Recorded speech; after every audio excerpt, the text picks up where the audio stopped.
अस्सलाम वालेकुम जी, मेरा नाम आमिर बिलाल है। नाजरीन, वाशिंगटन की जानिब से वाशिंगटन ने एक रिपोर्ट जारी की है तुर्की और अमेरिका के मामलात को लेकर, और सीरिया के अंदर तुर्की और अमेरिका के असल में मसले मसाइल क्या हैं उनके ऊपर बात करेंगे। और शाम के अंदर अमेरिका की जो प्रोग्रेस थी और उसके अंदर उसको कितनी कामयाबी का सामना करना पड़ा और ज़मीनी हकाइक क्या हैं उनके ऊपर आज की वीडियो में हम बात करेंगे। सबसे पहले आपको बता दूं कि वाशिंगटन रिपोर्ट के मुताबिक जो ख़तरात हैं इस वक्त अमेरिका को शाम के अंदर, वो ये हैं कि उनमें सबसे बड़ा ख़तरा जो है, जिसको सबसे बड़ा थ्रेट समझता है अमेरिका, वो ये है कि ईरान की जो इस रीजन के अंदर मुख्तलिफ ममालिक के अंदर, शाम की बात करें, इराक की बात करें, इजिप्ट, लीबिया और दीगर जो ममालिक हैं उनकी बात करें, तो इसके अंदर उसकी जो प्रॉक्सीज हैं उनको सबसे बड़ा ख़तरा जो है वो गिरदाना गया है इस रिपोर्ट के अंदर। और इसके अलावा उन्होंने कहा है जी, बात ये की जाती है कि दाइश जो है उसको बिल्कुल ख़त्म कर दिया है, लेकिन इस रिपोर्ट में उन्होंने कहा कि ये बिल्कुल हकायक के बरक्स है। दाइश कमज़ोर ज़रूर हुई है, लेकिन यह है कि उसको हमने मुकम्मल तौर पर अभी तक ख़त्म नहीं किया। और साथ में उन्होंने कहा कि कुर्दों का जो मामला है, जो कि तुर्की और अमेरिका के दरमियान जो है उसके ताल्लुकात को लेकर, हालांकि दोनों नेटो के मेंबर हैं, लेकिन इसके बावजूद इनका जो एक बड़े कॉम्प्लिकेटेड किस्म के इनके आपस के रिलेशन है। तो सबसे बड़ा जो कह लें कि फ्लैश पॉइंट इसको कह सकते हैं, सबसे बड़ा एक डेंजर पॉइंट कह सकते हैं, वो ये है कि जो कुर्दों का मामला है। इसका मसला ये है कि यहाँ पर अमेरिका जो है वो PKK, जिसको अमेरिका और तुर्की दोनों मुश्तरका तौर पर दहशतगर्द मानते हैं, लेकिन PKK का एक जैली ग्रुप है जिसको YPG कहा जाता है, या दूसरे लफ्जों में कह लें कि एटलीस्ट तुर्की का ऐसा मानना है कि YPG जो है वो PKK का एक जैली ग्रुप है। लेकिन YPG को सपोर्ट करता है अमेरिका, उसको फंडिंग भी करता रहा है। जब इससे पहले हमला किया गया 2003 में तो इराक पे, तो उस वक्त भी अमेरिका ने फंडिंग किया। तो कुर्दों को बहुत ज़्यादा बुश से उम्मीदें भी थी, और उनके 2011 में इनकलाब के बाद उनको बहुत ज़्यादा इससे तकलीफ भी हुई और डैमेज भी हुआ। तो ये तुर्कों का और अमेरिका का सबसे बड़ा कॉम्प्लिकेटेड जो करता है मैटर को, वो ये कुर्दों का मामला है, जिसमें अमेरिका और तुर्की जो है आपस में टाइम टू टाइम एक दूसरे के सामने जो है वो खड़े आपको नजर आते हैं। अब हुआ ये कि इस रिपोर्ट में मजीद जब आगे गए तो उन्होंने कहा कि 2014 में ओबामा की जानिब से एक ऑपरेशन शुरू किया गया था यहाँ पर शाम के अंदर और इराक के अंदर, जिसको नाम दिया गया था ऑपरेशन इनहेरेंट रिजॉल्व। उन्होंने कहा जी ये ऑपरेशन हमारा जो है वो बड़ा कामयाब रहा है। उन्होंने कहा कि, और ये इतना बड़ा क्लेम किया। अब यहाँ पर इसके आगे जाके मैं आपको बताऊंगा कि इसमें क्लेम में कितनी हकीकत है, या खुद ही जो है अपने क्लेम की नफी किस तरह अमेरिका या इस रिपोर्ट में किया जा रहा है।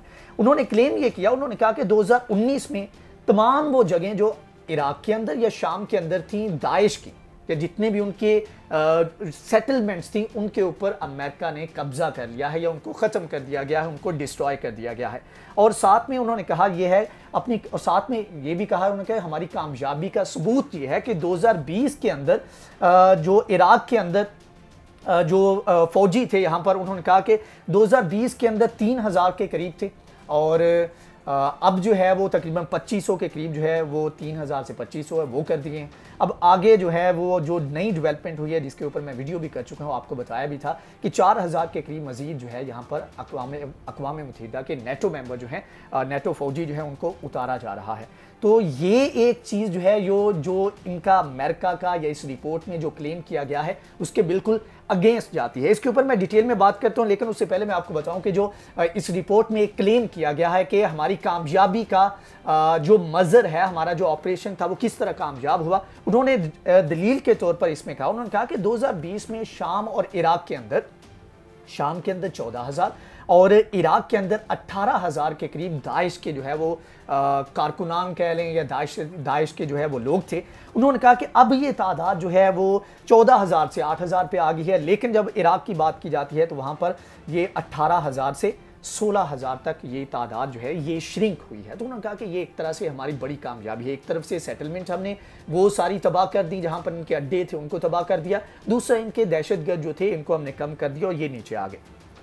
अब हुआ ये कि इसमें अमेरिका की जानिब से एक तरफ तो अपना क्लेम किया जा रहा है कि जी हमने ये सारे इकदाम किए, हमारी ये कामयाबी है कि हमने ये दाइश जो है उसका हमने कला कमा कर दिया, लेकिन हकायक जो है वो इसके बिल्कुल बरक्स हैं। एक तो ये कि जो नेटो की जानिब से ऐलान किया गया है कि 4,000 के करीब मजीद फौजी जो हैं वो यहाँ पर भेजने जा रहा है। तो भाई अगर आपने इतनी कामयाबी हासिल कर ली, और जब यहाँ पर आपको बताता चलूँ कि ये जो नेटो फौजी भेजने का ऐलान किया गया है, इसका जवाब ये रखा गया है कि दाइश जो है वो दोबारा से एक्टिव हो रही है, तो उसको रोकने के लिए ये ज़रूरी है और इसके ऊपर ऑपरेशन हम करने जा रहे हैं। मजीद फौजी जो है उनको यहाँ पर मुंतकिल किया जाएगा।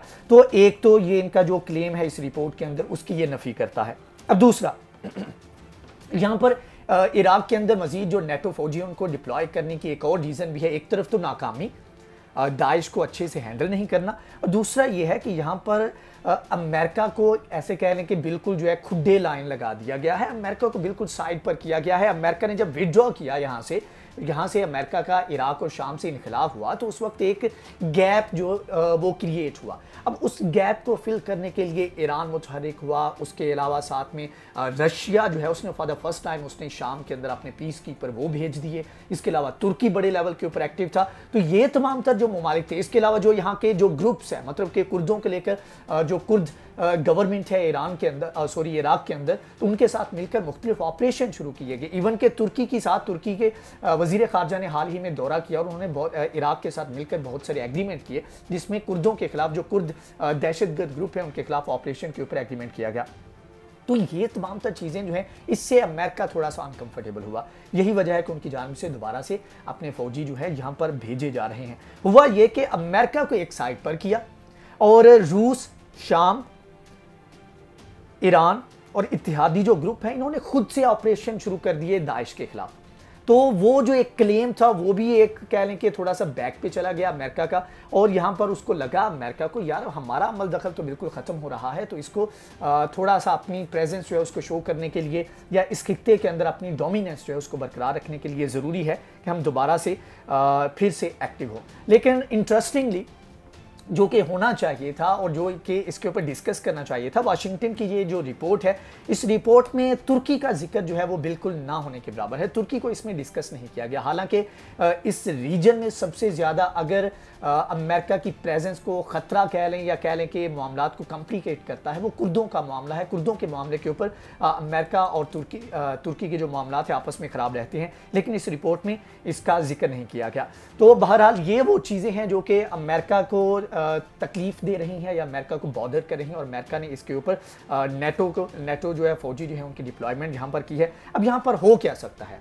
अब मसला ये, मतलब कि यहाँ पर सवाल पैदा होता है कि इतने सारे मसले मसाइल हैं तुर्की और अमेरिका को लेकर या दीगर जो लोग हैं उनको लेकर, तो इतने सारे मसले हैं, तो इसका हल क्या है? तो हल इसका ये है कि जी आपको जो शाम का जो मामला है, इराक का जो मामला है, इसका जो रीजन की जो आपकी हैंडलिंग है, उसको आपकी जो डिप्लोमेसी है उसको आपको रीसेट करना पड़ेगा।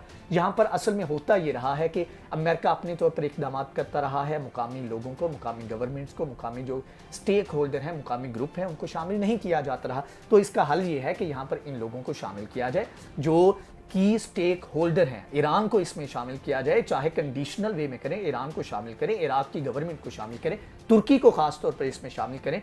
तो इस तरह मिलकर ऐसी पॉलिसीज बनाई जाएं ताकि इस खित्ते के अंदर अगर आप वाकई अमन चाहते हैं तो उसके अमन के लिए बाकायदा तौर पर प्रैक्टिकल वे में इसके ऊपर इकदाम हो सके। तो ये वो चीज़ें हैं जिनके बारे में आपको बताना ज़रूरी था। अगर आपको ये वीडियो पसंद आई है तो इसको लाइक करें, शेयर करें, हमारे चैनल को सब्सक्राइब करें। नेक्स्ट वीडियो में हाजिर होंगे, तब तक के लिए अल्लाह हाफ़िज़।